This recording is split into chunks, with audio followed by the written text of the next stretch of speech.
Maria Bravo tells us her story from being a Hollywood actress to a philanthropist, how her friendship with Desperate Housewives actress Eva Longoria has led them to raise money for so many charitable causes. And now, in her 50s, she's embarked on a new career in the Metaverse. This is an episode that packs a punch, and you will learn so much from a truly, truly wonderful, kind and intelligent woman.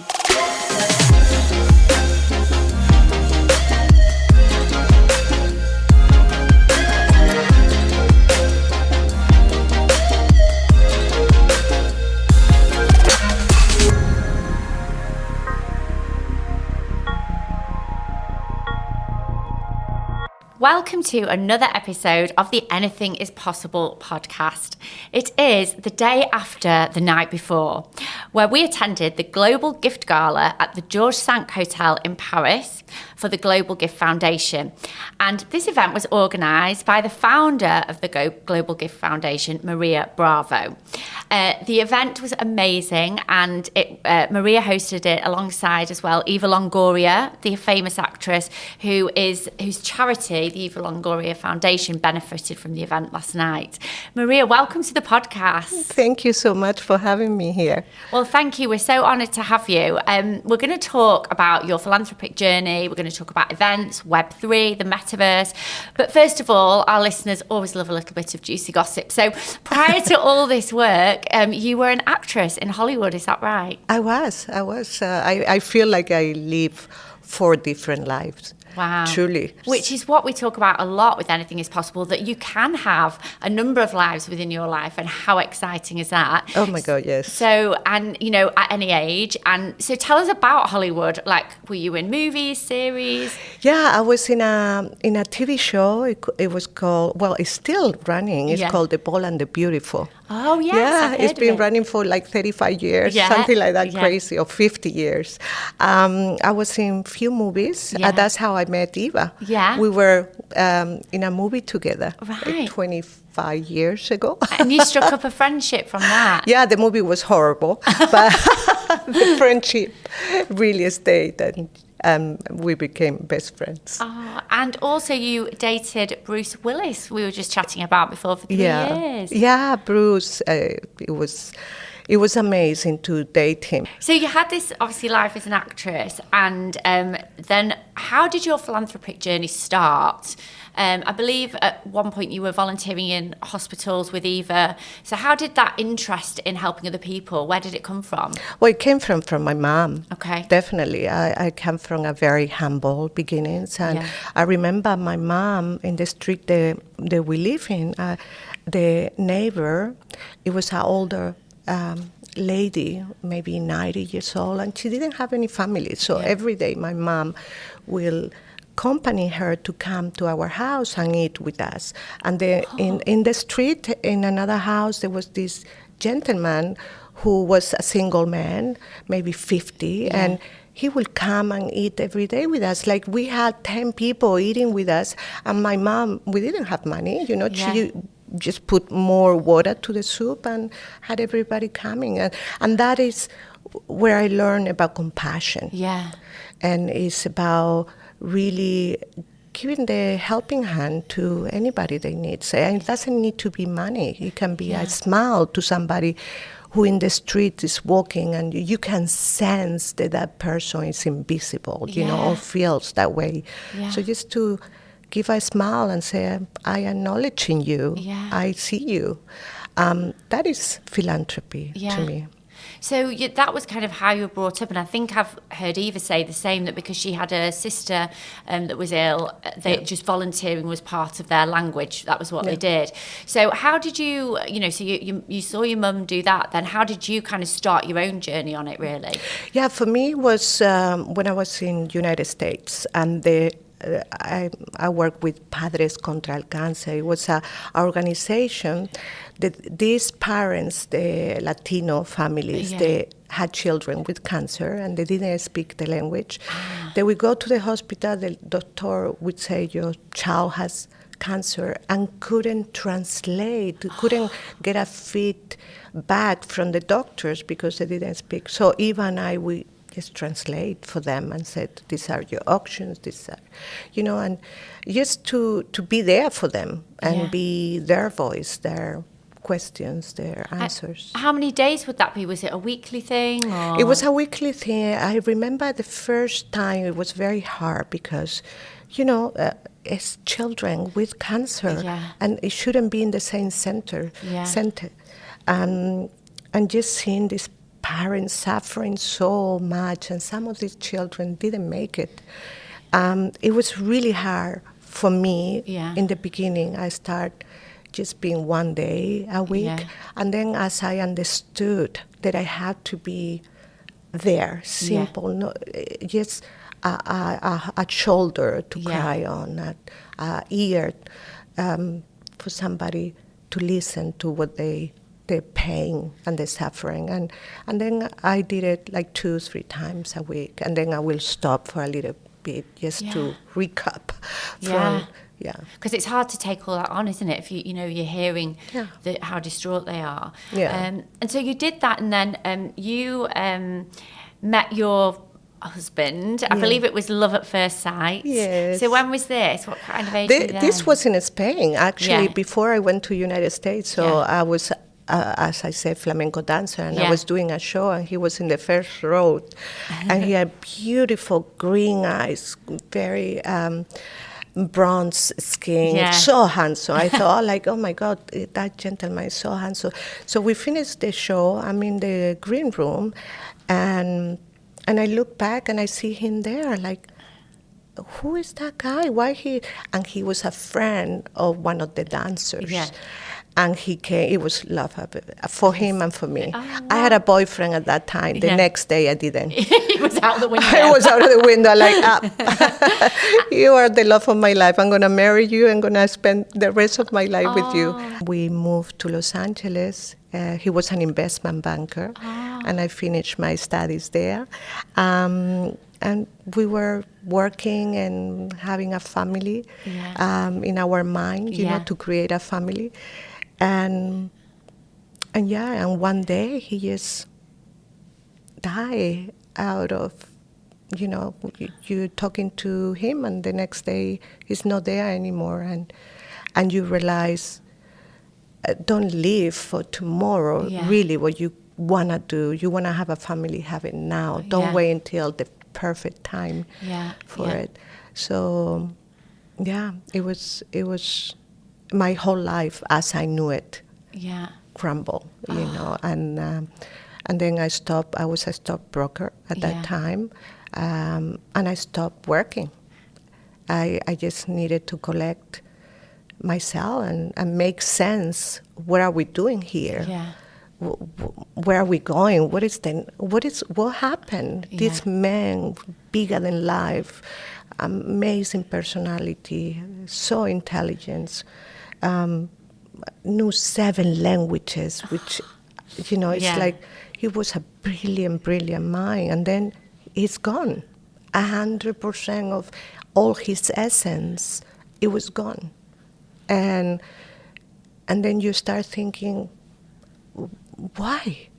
Why him? He was so young. Why me? Why all this have to happen? And everything changes for me at that point. Even though I was doing charity work because I wanted to help and I had compassion for people, but my whole life as I knew it just changed. And since that day, I don't leave anything that I want to do for tomorrow. Right. I do it. Everything that I want to do today. Make sure that I live my presence. I'm present in my life. I don't wait until I'm skinny enough or I'm rich enough or I have hot. I don't wait for anything. I'm enjoying this moment with you right now. Wow. And for me, it was a before and after in my life.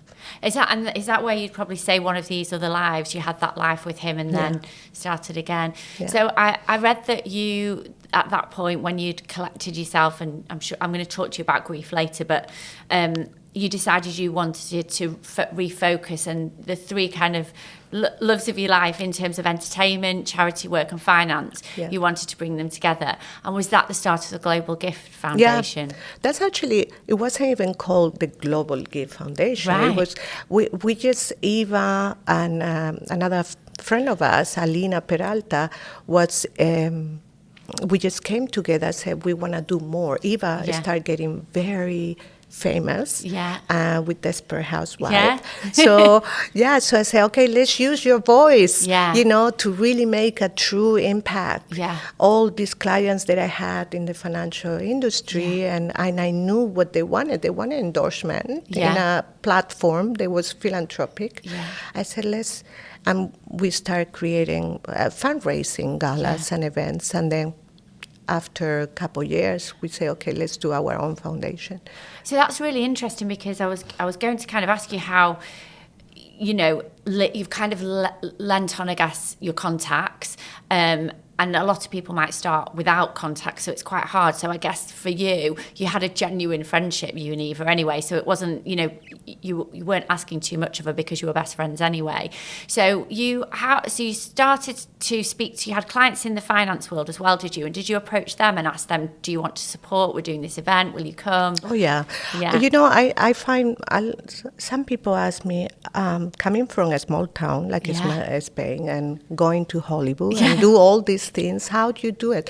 With passion, truly, and not stopping, not letting anybody stop you or any preconceived notion that you cannot do it. You can do it.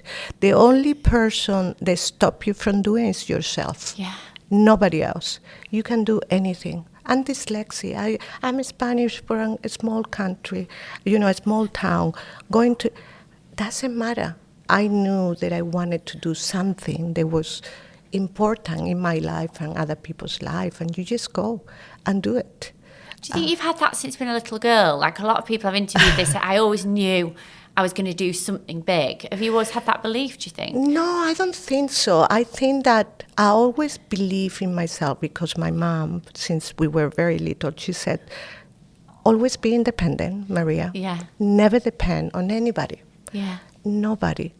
Financially, emotionally, to have a true connection to yourself, love yourself first and foremost, and then allow other people to love you the way you want to be loved. And she repeated so many times in my life that I believed it. I believed that I could do anything and I could be anybody that I wanted to. What's your mum called? Angeles. Oh, yeah. So it sounds like she's had a massive influence on you. She was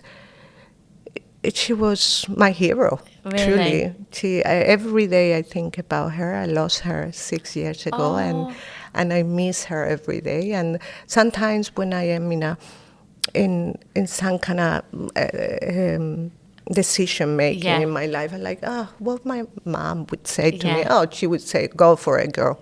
Go for it. The only thing you're going to regret when you go to your deathbed is not to have done it or have tried it.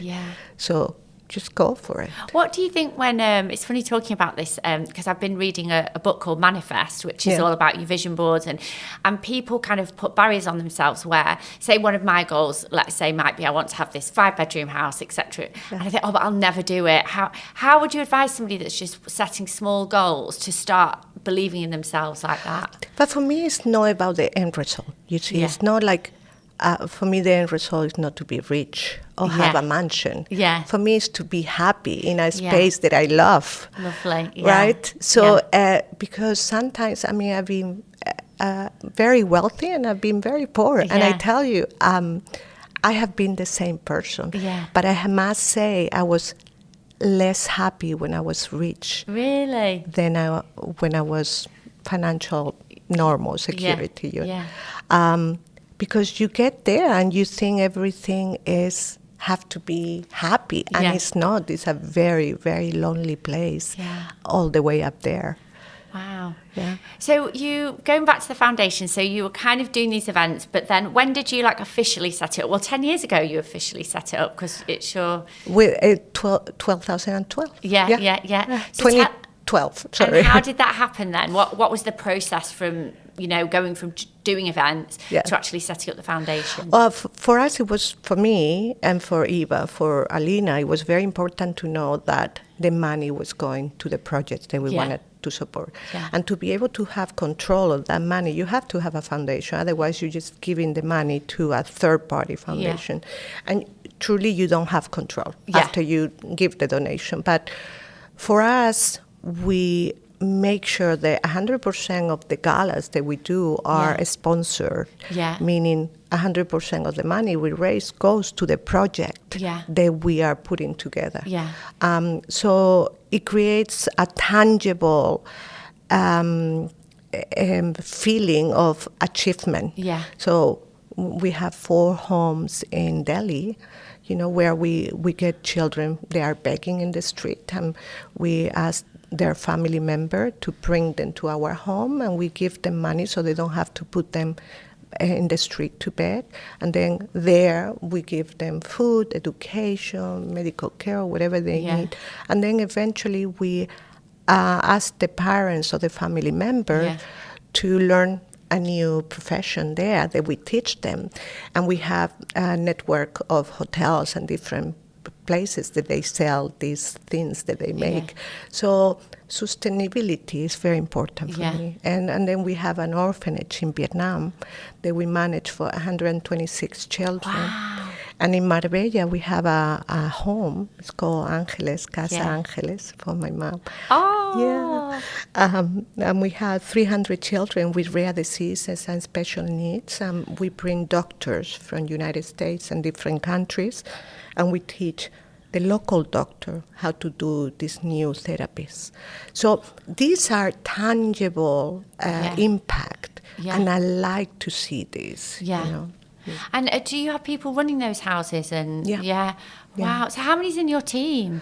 In my in my closer team are 18 people, but in the whole thing is about 120. Wow. Yeah. And so you've got a really loyal following, haven't you, of people that come to... Yeah, we have passionate, I call them global gifters, ambassador, people that they believe in what we do, and they come and get their hands dirty. They come to our New Delhi centers and they spend time there. They come to Marbella, they volunteer. They see what they are adding to the table. It really creates something magical for other people. And how have you, because I don't know about the other venues, but I know that the George Sank where we sat today, they are a partner, and they don't, they give everything for free that they do on the night. How have you built that relationship? Because I mean, it's one of the world's best hotels. How have you managed to secure that? Well, this was 10 years ago, and it was because we came. It was the relation here specifically. It was the director that was there. He was a very philanthropic gentleman who came to one of our galas in Marbella and said, "I want to bring this to Paris." In my hotel, I said, "Yes, George Sank. Yes, we're coming." But it helps when you have celebrities. They bring media attention to the brand. In a very clean and philanthropic way. All the brands, I want to make sure there's a win-win for everybody. So when I have a sponsor brand, I make sure that it's like a small endorsement with the celebrities that we bring, but they pay a fraction of what that we have to pay if they have to actually hire those talents, so it's a win-win for everybody. So how would you advise? So obviously I always like to make everything relatable to our listeners. So if somebody was organising their own charity event, maybe don't have the connections that you've got, what would be your advice for them for getting sponsors, a venue on board, maybe even for getting celebrities there? What would be your advice? Make sure that you know who you're talking to. For example, if there is a jewelry company, you want to make sure that you have people there that potentially can buy the jewelry. So you make sure that the benefits that you're giving them are interesting enough for them to support you. And, I go always the opposite. I go and I say, okay, I need this hotel to support it. I need this jewelry company to pay for the production. I need somebody else to pay for whatever. Yeah. And I go and I say, okay, what do they need, those companies? They need for the clients to come and have a great time. Yeah. Then I'm going to have a table where they can invite all the best clients and have an amazing time. Yeah. They need media exposure, so I'm going to go to Hello Magazine and I'm going to say, it's this wonderful villa that we can display there, a beautiful photo shoot. You know, so you go and you start getting ideas of how to do the benefits that these companies need. So you're really thinking about, it's not just here's a sponsorship package and this is what it's costing. You're trying to personalize. Build. So I guess one of your, I think one of the things you put on your profile is you connect the dots. And talking to you now, I can absolutely see what that means. But I think I do that a little bit. So I'd love to know what your view is on that and what you believe it to be. Well, for me, connecting the dots comes so naturally because I've been doing it all my life, you know, without expecting anything in return. And I just love to see people connecting in a deeper way, sometimes in a professional way, but I just love when it clicks. Yeah. You know, and when you know somebody, it's like when you see a friend that you know that friend is going to be amazing for your other friend. Yeah. So it's the same thing in the professional world and in the philanthropy world. So I connected that between foundations that they doing the same thing in different countries and they don't share information. Yeah. So and knowledge is power and power saves lives. Yeah. So I like to do that in all the aspects of my life. Fascinating. And do you feel that when you do, it's something that's come up on the podcast before, when you give, not expecting to receive, you're putting good energy out into the world and then things start to happen anyway. Do you believe in that? Totally. I believe in karma, you know. And especially after my second life came, I just wanted to be happy, and joy is actually the path that I am in. And if it makes me happy to connect people where they can make money, they can make network influences. And I don't expect anything back. Yeah. But the universe always conspires to come back to you 1,000 times over. And it's really bizarre. When I have done some things for financial gaming, and, you know, in the end of the day, really didn't work like you expected.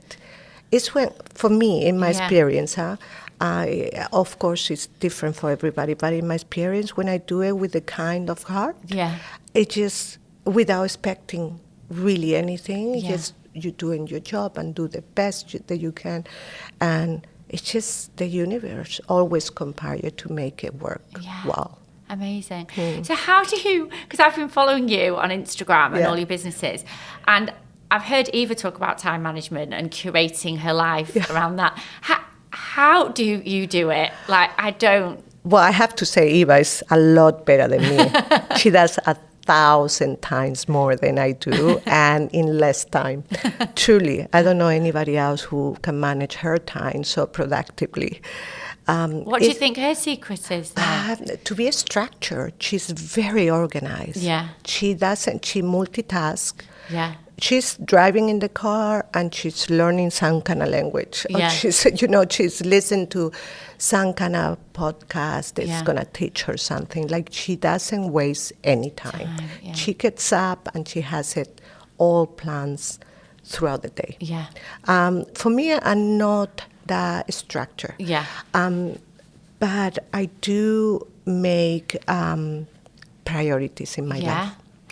For me, that's very important. Yeah. If it doesn't bring me joy or doesn't make an impact, positive impact in my life or other people's life, I don't do it. And what's your tip for saying no to people? Because sometimes I'll have people reach out to me and they want a coffee, or they want, and you feel horrible because you genuinely would love to meet them, but you have to prioritize. Like, I want to see my mum and dad every week. And how do you say no without coming across? I think with a loving way and without hurting anybody's feeling, and not say, my priority, but it's just said, I have other things to do that I need to. They are important in my life, and if it's through your friend, they will understand. Yeah. And is there anything that you've had to sacrifice in terms of to be able to fit it all in? Are there things that kind of do friendships? Like what have you had to sacrifice? Well, it's our sleep for sure. But I don't think I sacrifice anything in my life because everything that I do is with joy. Yeah. Even when I'm tired and I'm grumpy and, I'm like, oh, I do have to finish this presentation. But I get to finish this presentation. I get to do this. Gratitude is all about it. Gratitude is like, no, I'm like, oh my God, I have to get up. Oh no, I get to get up. Yeah. I get to go to travel the world. Yeah. So it's a different way of seeing things. Yeah. And even when sometimes my body says, okay, enough, you need to, like now, I'm very grateful today. I'm like, you need to get up and stay down for a little bit. Yeah. But it makes me so happy to be here with you and share with the world that you can do anything you want. You truly, I'm 55, and I look amazing, by the way. Thank you. But I started businesses at age 45. Even now, 50. I just started a new business at 50, and it's exciting because it keeps you alive, keeps you young. Yeah. To be excited about something. Yeah. Another thing that I know about you, and you've said that you don't mind sharing, is sadly you weren't able to have children, and you did mention before you did try. Are you happy to share that journey with us? Yeah, of course. It was since I was a little girl, I always wanted to have a big family, because I come from that big family that my mom created from neighbors. So I love having people in my house. So I always wanted to have children, and I couldn't. I did in vitro, artificial inseminations. I spent 7 years with my second marriage trying to become a mother. Yeah. But it wasn't for me. And when you are in that roller coaster of emotion, especially when you get hormones in your body, you're like, oh, wow, going up and down emotionally. And now I see the purpose of it. Why did I not have children? And the purpose, for me, it was my path in life to be able to be the mom of many, not just few. And I feel very blessed now. Yeah, do you feel that it was this, and again, we've talked about this on the podcast before, that things can happen to people, and it sounds awful to say, but they almost happen to the strong people that will, I have got a saying, which is make the most of the cards you're dealt, and it feels like you've used that to springboard helping so many people. Yeah. And so we're going to get onto a more positive topic in a minute, but just want to touch on the fact that you experienced grief in the death of your partner, your husband, and obviously not being able to have children, and that's a lot to deal with as a human. How did you deal with it in terms of I remember listening to somebody that lost her husband once, and she said, I can live a whole life when sometimes I don't feel wholehearted. What is the thing that you could maybe tell our listeners that you've learned from going through those experiences? Well, at that moment, truly, if they would have put me and buried me with him, I would have been so happy. At that moment, truly, my life as I knew it ended. But then I had to look inside of me and find a reason to live. Yeah. It wasn't easy in the beginning, but I did a lot of soul searching. Yeah. And I had a great support system from my friends and my family. Yeah. And I remember being in my knees and say, why? Yeah. Why that question? Why you have to take him from me? Why? There's no answer. We all gonna die, and that's what I don't take for granted. Yeah. And that's why my life changed, because we all going to die and we forget that. Yeah, we do. We take it for granted every day. You breathe in and out and you are alive and you're making choices thinking that you're going to be here forever, and we're not. Yeah. And the most important is to enjoy your moment, to make an impact to those around you in a positive way. So when you're gone, you have left something behind than just, that person who, whatever name was. Yeah. Just make a life that is worth living. Yeah. Well, Maria did mention, we've mentioned a few times in the podcast, that she's lived many lives, and everyone knows with Anything is Possible, we want to empower people to believe anything is possible for them at any age. So you have started a new business, and we have, by magic, your co-founder, Nino, has appeared in the room. Please tell us about this new business you founded together. It's so exciting. Well, Nino came into my life because he had a company in Madrid. There's an e-sport gaming, and he wanted to benefit a foundation. Yeah.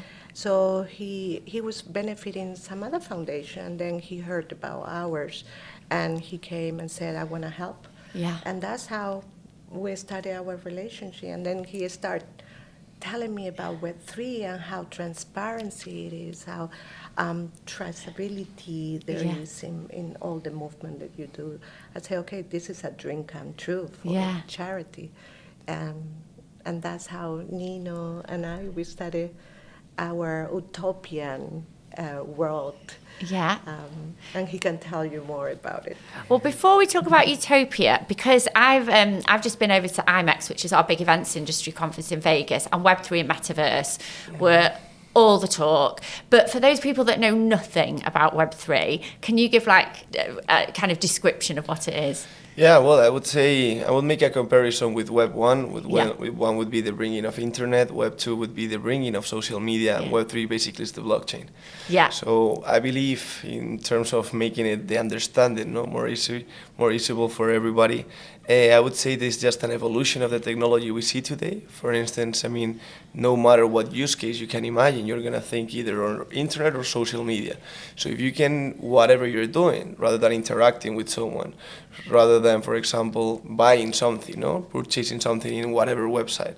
If you go to the next step, what does it mean? It means having like an immersive experience. Yeah. You will always be able to access through the mobile phone, through your website, so it's going to be actually the same experience, just improved, evolutionized this technology. But now we come along with a new one, which is the VR. Yeah. And that VR, that you can also mix it like with mixed reality, means that somebody, for instance, if we are like right now empowering all these cameras that I see here with Web3 technology, probably somebody that it could be with their glasses or with their computer or with their phone could have like a better immersive experience, especially if they do it with the glasses, but even though, of actually being here with us and listening to us and actually like seeing us physically. So that mixed reality that you can get through this technology, I think that gives more universality. Even better, it just evolution the technology that we have today. Yeah, so it's like almost, I guess, when we started doing hybrid events with like, well, virtual and then hybrid events, it's not just seeing somebody filming on a screen, is it? It's having their headset and then really feeling part of that experience. And I think that my first experience with VR many, many years ago was actually Virgin flights were activating at an event, and you could put the set on and experience upper class. And one time I was lucky enough to fly it, and I remember thinking, this is just like what I saw on the VR headset. It's amazing. So, and Metaverse is that we wouldn't say it's that experience, isn't it? So the Metaverse is describe the Metaverse then to people that wouldn't necessarily understand. Yeah, I mean, we can describe the way we see it, because I mean, as it's something new, people nowadays, I mean, they have different opinions or they have different approaches. So we can tell you the way we see it. And the way we see it is like that digital space that bridges the gap between the physical and the digital world. Yeah. And we always explain that we actually already live in a digital world. Yeah. So when you're thinking about that digital space, it doesn't need to be different from the one that we live today. Yeah. And the content, especially the content that people are going to be able to see in that digital space, doesn't even need to differ either. Yeah. So that's why, for example, we focus on experiences like concerts. We focus a lot of like making the Zoom calls even better. Imagine that I can put my glasses. I'm right now in LA and Maria is in Marbella, and I can put the glasses and have this same conversation to her and actually seeing her. Yeah. I mean, right now I'm doing it through Zoom or through FaceTime, right? So imagine we do it that way. So we focus on a specific use cases such as that one, such as watching a football game, such as watching a live concert, where I can actually be in that same room physically, you know, so that person that can never travel to whatever the place the concert is now can be able to achieve it. So we, as I was saying, we speak, and that's why I gave you so many examples, because in Utopia we're a multiverse for many metaverses. So we go for the ad hoc experience and ad hoc use case, high-end resolution. Each time we need to develop one for a new partner that comes into our world. So that way we are understanding technology in a sense that we're actually empowering each use case individually while we keep on learning, while we keep this technology evolving. So hopefully one day they will all be able to access to one portal, not to each of them specifically, and then is when Utopia will be launching, definitely. Do you think then everybody, I know Apple are developing a headset, aren't they? But is everybody going to have a headset then in the future? You know, you have your phone and a headset. Do you think that's what will happen? I think that's something that might happen. I mean, for example, I mean, we all know what happened right now with Meta right now. I mean, it reminds me what happened with Macintosh 2 back in the days, also with Steve Jobs. Like, he put a price that was definitely out of the market. So you're not gonna get 1 billion people if you put a more than $1,000 price for getting that Oculus headset, because that's something that cannot be affordable. But I mean, I think that, I don't know why that decision was made. I mean, I have my own opinions, but I couldn't say it right now. But I believe that once more players start developing that hardware, same as Apple, we're really keen on what Apples have to show in terms of that hardware. They basically tell us that they're going to be normal glasses like them. And when this keeps evolving, probably in 5 years from now, there will be something that everybody should be able to afford. And that's something that, same story that happened at the beginning. Nobody could, or very few people could afford a Mac like this, no? And right now, I mean, it's one of the most sold items in the US and a specific country. So I think it's just a matter of evolution, and when the hardware keeps evolving, like, everybody will be able to purchase it. It was, you know, I see it like, I remember 10 years ago, they said that you can have a video conference call. Like, what? That only happens in the movies, right? And today we can talk and see and our families in one call. It's going to be the same thing. And I believe the hardware are going to be like glasses, like simple reading glasses, you know. It's going to become more and more user-friendly eventually. But one of the things that Nino was saying that is very important when it comes to philanthropy, you know, everything that we're doing, we just created the Metaverse for Chopra, for Deepak Chopra. So tell everyone, I'm sure everyone knows, but Deepak Chopra is like, what do you say is like the world's most known? The most inspirational. He's a guru of meditation. You know, he's the guru of meditation for sure, but he's also, he wants to impact 8 billion people with mental health issues. And he's going to do it through Chopraverse, in the Metaverse, because most of the teenagers, 20s and 30s, every 40 seconds somebody is killing themselves. It's committing suicide. Is that how often it is? Wow. Probably during these conversations. Wow. Oh, God. Really It gives you chills. So how do you reach 8 million people with the new technology, like the Metaverse, like the Web3? So tell us what Chopraverse is going to do, because I suppose in, you know, and again at Make Events, and Anything is Possible, we talk a lot about mental health, therapy. I know that the psychologist that we interviewed in the last series, he's been able to make his services more widely available since COVID, because now he can do Zoom, and it means that people don't have to like come out of work and things like that. So how is Chopaverse going to help with mental health? Is this going to be like experiences where you can do meditation, counselling? Like, what's going to be involved? Well, I think that the Chopaverse, the definition is a journey to yourself. Because I think, as Maria was saying right now, I mean, that's something that everybody needs to take care of. Like, we all have those mental health thing that we need to take care of ourselves, no? And we are the ones that we can make it happen or make it possible, as we also say in Utopia. So, I mean, we did a perfect match because they had the same feelings of going to each of the individuals. Because the best way to basically impact a community that gets together with the same energy is if you start by impacting the individuals first. So in the Chopaverse, I believe it's like that space to go for everybody, and then it's going to be always very, very inclusive, where everything will be normal, and will, like, mental health will be one of the main focus that we will have.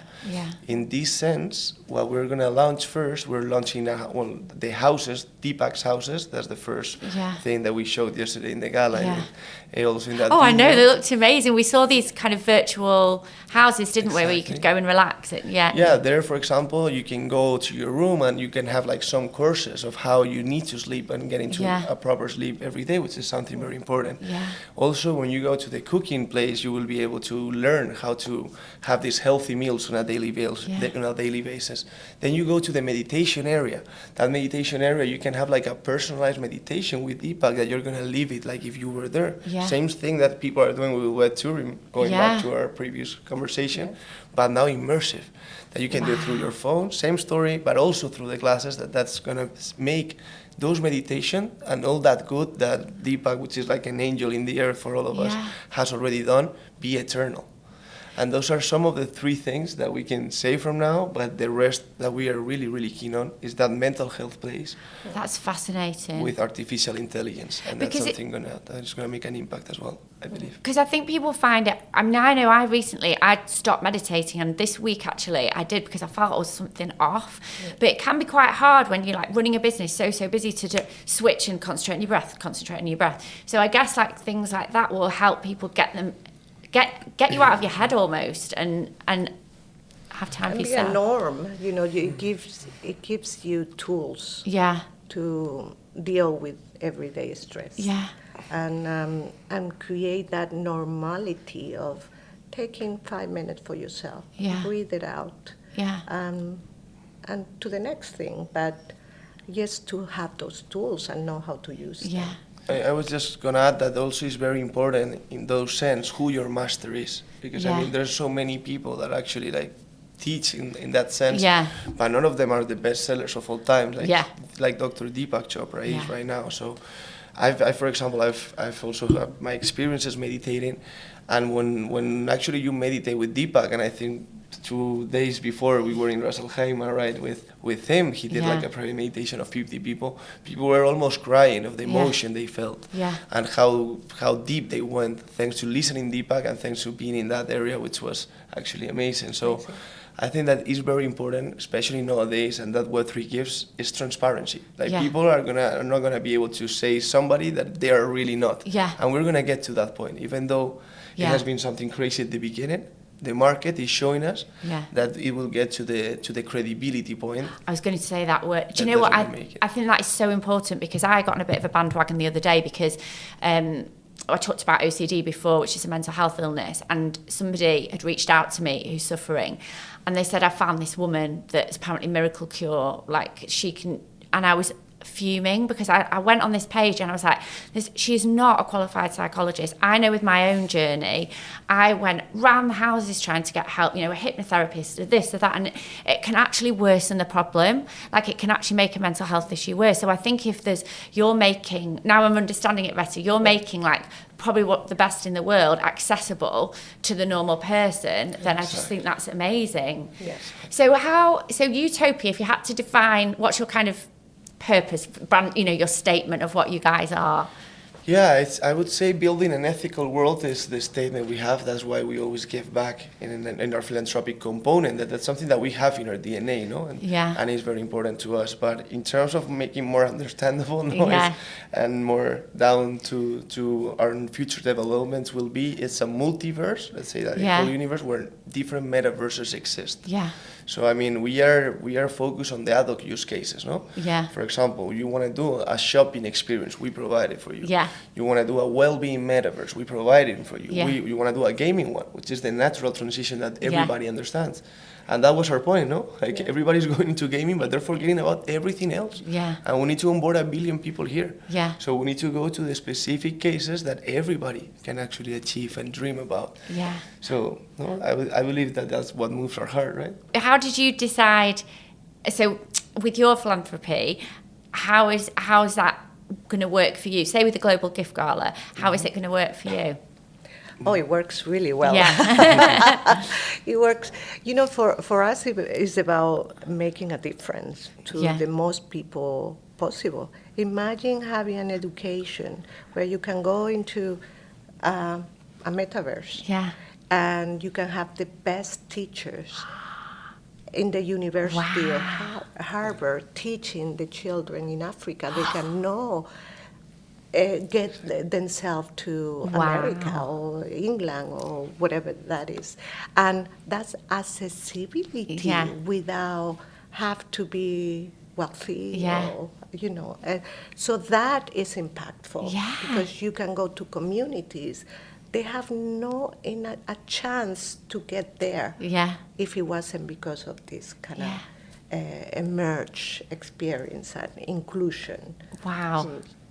So how have you got your head right? Because I'm trying to learn. I got back from Vegas and said to the team, we're going to do this because for events, I mean, and we do corporate events for obviously global brands, but in the UK mainly. So I guess that will people be able to come to the Global Gift Gala in the Metaverse? Absolutely. Yeah. That's the next one. Exactly. Yeah. Amazing. And participate in whatever happens. Yeah. And talk to Eva. Yeah. Right. And talk to Deepa and be also interactive. Oh, wow. Yeah. I guess as well, I'm just thinking now, for, you know, obviously children that are poorly that have their wish list of things they want to do, but they're in that, you know, maybe it might be meet Eva or meet a celebrity. I guess you could use, or they wanted to go to Disney and never got there. I guess there's things like that you could do for people that are ill as well. They cannot travel. Yeah. And the avatar that we have of every person that's in that metaverse is so real. Yeah. It's, you know, it's everything. Yeah. You're talking to Deepa like, oh my God, I actually talking to Deepa in the metaverse. Yeah. It's really amazing. What a minefield. And just as well, I know you're rushing off in a minute, but just explain very quickly how a blockchain NFT is. I mean, I'm still learning about this. How is that part of it? Yeah, well, I believe that everything that you buy in the metaverse can be backed with a token. Yeah. And let me explain myself. Like, for example, in terms about shopping, that you mentioned shopping before. So imagine that you do like a metaverse shopping area. Everything that I buy, it's an NFT. Yeah. You can call it an NFT, or for example, in that case, we call it physical back tokens. Because, I mean, we are aware of the negative connotation probably NFTs has taken. But we are technology supporters. Yeah. If you want to track every single item, this one, whatever you want to track, you can track it in the blockchain. Yeah. So the day of tomorrow, if I have this avatar, that's how we do it. I mean, when I'm going to give you something, but but I mean, you basically can share it. Yeah. Whatever you have, both in the digital and physical world. That's why we made that bridge, and that token can be the ownership. So from there on, you can apply it to anything all you want. I feel this might be another podcast at another time when you've got more time. Oh, it's just absolutely fascinating. And we have, as a business, last night committed to being involved with you guys through Utopia Avatars, that's right, isn't it? You became an utopian. Yes, it did. So I'm so excited to learn more about that. So maybe we will revisit that in a few months, and for the businesses that listen could hear more about it. In a few months we will be able to tell you more, and you will see that we've done an innovative way of using this technology that has never been done in a community, that brings constant value. Yeah. And I mean, that's everything we can say for now, and in 2 months we will discuss about it freely. Yeah, okay. Is there anything you want to add to get out there to the listeners about it before we close the podcast? If you allow me, for Maria, in terms of Maria, I mean, when we met, I was the one. I can say the foundation that we were working with was UNICEF at that time. Okay, yeah. But I mean, because I respect foundations, that have that track record and amazing. Like for example, Maria, that has over 10 years, is something amazing. Yeah. And actually, when I saw the foundation, I saw her energy and everything she does, so I was like, I mean, this is pure love, and this is love and joy that needs to be seen in the world. Yeah. How do you see that? Because I mean, when I got inside, I saw how she was destined every single fund to that specific project, to help that specific children, and those like impacts that she was making right at the time was not as easy to see as now that we're doing with Web3 technology. Yeah. So that's why, I mean, apart from like destining all my energy also to her mission, because I fell in love the first time, I think that how we're going to do it now with that transparency, when everybody will see everything that we'll do, is going to also make a significant change and impact also in the philanthropic world and the all ethical, that is Utopia and everything we bring. So. Amazing. And you mentioned last night at the gala, and I loved it, I wrote it down, you mentioned the word philanthropist. Philanthropreneur. That's her word. That's her word. And I loved it. So, what in your eyes, what is that? Tell us what that is, because that will inspire people. That was I said that word like 15 years ago, 20 years ago, and I actually have the website for it. Do you? I say I am a philanthropreneur because I'm an entrepreneur and I'm a philanthropist, but the way that I do my business, every single thing in my life, it has an end result that goes to give back to some kind of charity, some kind of community. So when somebody says, what do you do? I say, I'm a philanthropreneur. Yeah. I love it. That's a new. I don't think people in the UK haven't heard that, so I'm really pleased to share that. And Nino, you mentioned before, I think something that you say for Utopia is make it possible. Is that what you say? Yeah. So this podcast is called Anything is Possible. Okay. So firstly, you Nino, what would be your description of what does anything is possible mean to you? I believe that that's basically a mentality that needs to have everybody inside their own selves. And I think that is a message that we really, and I'm so happy that this is the name, because that's a message that we definitely need to empower everybody. Yeah. Like right now, for example, even in mental health, like if you're suffering from that, which is totally fine. Yeah. I mean, we can help you, I can help you, she can help you, he can help you, but if you don't help yourself, you're the one responsible of making it possible. Yeah. So, I mean, that applies to every single thing. I mean, and that's what we truly believe about moving by possibilities and not by ideas. Because if you really believe on what you're doing, you really want to make it happen, I mean, there's nothing that cannot be achievable. Yeah. And Maria is the true proof, in my opinion, of that.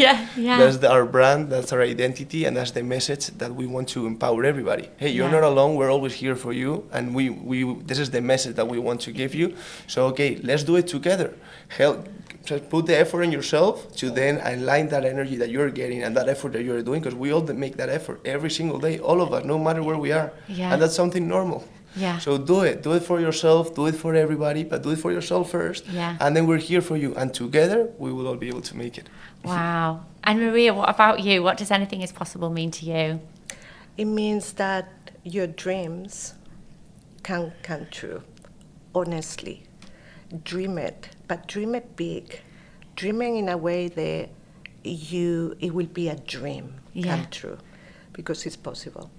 Well, I said that today about being here today, genuinely. Like, I just want to say to end the podcast, and I'm sure you'll probably agree, I watched you in that room last night, Maria, at the gala, and you literally exude kindness and happiness, and it was so genuine. You were so excited and enthusiastic, and I don't know how many of these events you've done, and so just like a normal person, like I came up to you and tapped you on the shoulder and you gave me a massive hug. And for you, honestly, like to spare the time, we're, you know, a new podcast, you know, and for you to be here and spend this time when you've been so busy, I genuinely can't thank you enough. But I hope and I feel that, especially with getting involved with Utopia as well, I really hope that we will see you again and work with you again, because you both are just so inspiring. We appreciate you so much. What you do is so important. And don't take, you know, the credit. What you're doing is so important. Oh, thank you. Well, you're going to make me dream big for anything is possible as well. So anyway, I'm going to let you jet off to where you're jetting off to. Thank you so much for your time today. Guys, give Utopia a follow on Instagram. Except we'll share everything. Twitter. We'll share all the notes. Follow Anything is Possible on YouTube, Spotify and Apple. And we look forward to seeing you soon. Thank you very much. Thank you.